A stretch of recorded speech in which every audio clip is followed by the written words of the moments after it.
तो देखिए, ये आपके विद्यालय एसपीटीपी इंटर कॉलेज पूर्णिया का यूट्यूब चैनल पर कक्षा 12 साहित्य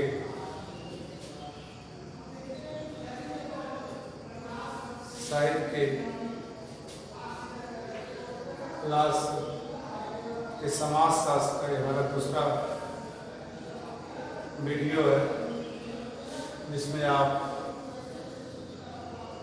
कुछ ऑब्जेक्टिव क्वेश्चन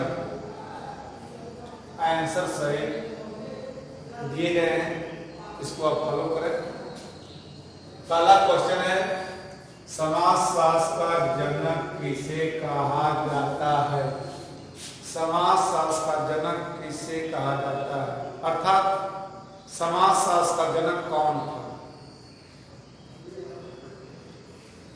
समाज शास्त्र का जनक कौन था? तो समाज शास्त्र का जनक, इसका उत्तर है ऑगस्ट कॉम्टे। इस क्वेश्चन का उत्तर है ऑगस्ट कॉम्टे।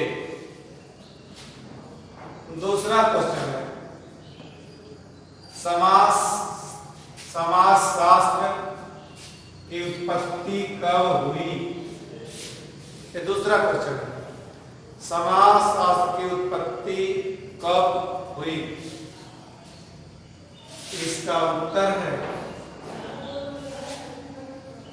1838 ईस्वी में।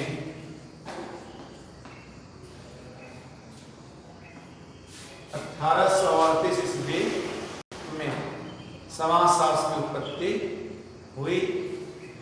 कहाँ हुई? यूरोप में हुई, फ्रांस देश में हुई। तीसरा क्वेश्चन है, कौन आश्रम अधिक महत्वपूर्ण है? जैसा आप जानते हैं कि आश्रम 4, ब्रह्मचर्य आश्रम, गृहस्थ आश्रम, वानप्रस्थ आश्रम, संन्यास आश्रम।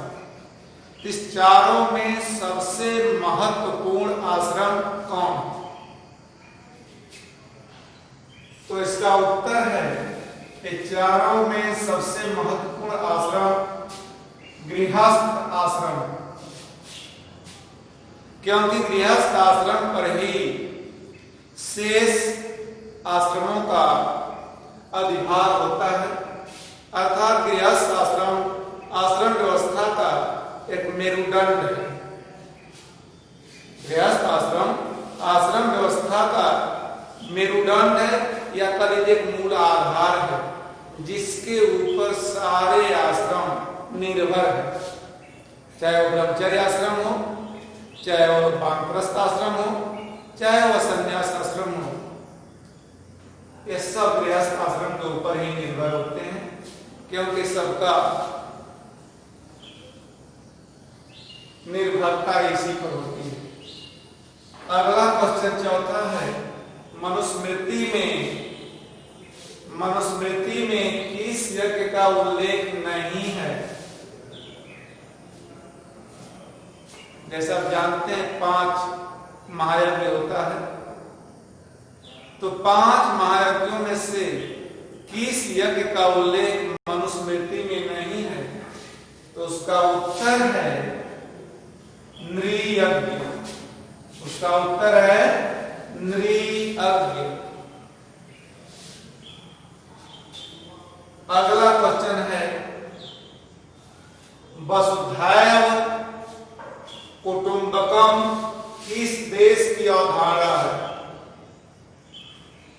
वसुधैव कुटुंबकम किस देश की अवधारणा है? इसका उत्तर है भारत, क्योंकि भारत एक ऐसा देश है जिस देश की अवधारणा विश्व बंधुत्व वसुधैव कुटुंबकम है, अर्थात पूरी धरातल हमारा परिवार है और संपूर्ण विश्व से हमारा भाईचारे का संबंध, यही हमारे भारत देश की विदेश नीति का मूल आधार है। यही हमारे देश भारत के विदेश नीति का मूल आधार है, वसुधैव कुटुंबकम और विश्व बंधुत्व। अगला क्वेश्चन है, चातुर्वर्ण्य मया सृष्टम गुणकर्म विभागस्व। चातुर्वर्ण्य मया सृष्टम गुणकर्म विभागस्व किस पुस्तक में वर्णित है?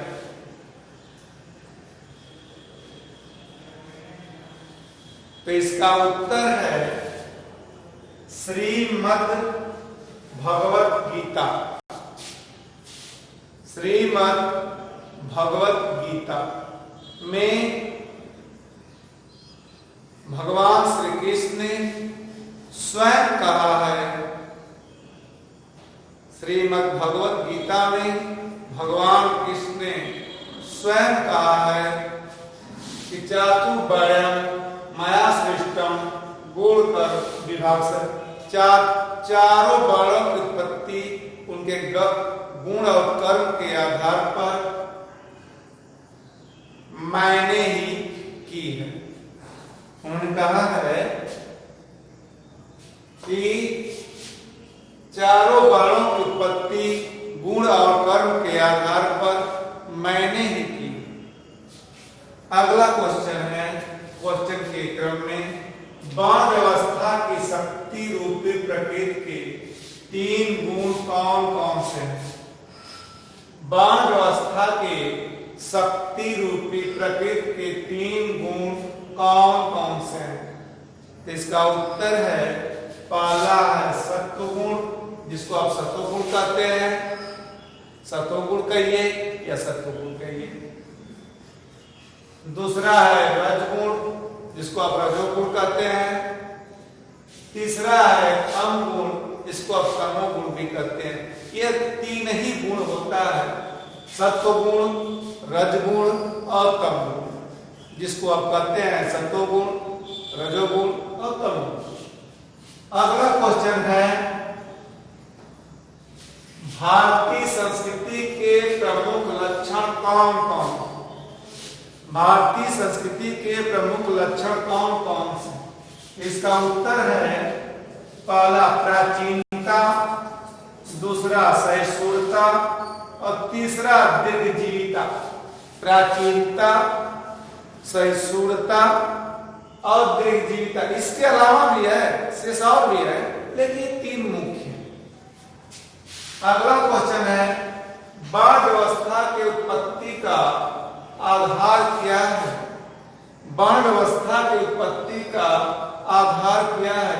इसका उत्तर है, वर्ण व्यवस्था की उत्पत्ति का आधार कर्म, अर्थात कर्म का सिद्धांत। कर्म के आधार पर वर्ण व्यवस्था की उत्पत्ति या वर्ण व्यवस्था की रचना की गई। अगला क्वेश्चन है, लास्ट क्वेश्चन है, हिंदू जीवन का मुख्य लक्ष्य क्या है? एक हिंदू व्यक्ति के जीवन का मुख्य लक्ष्य क्या है? इसका उत्तर है मोक्ष प्राप्ति, अर्थात प्रत्येक हिंदू के जीवन का लक्ष्य है मोक्ष की प्राप्ति करना। शेष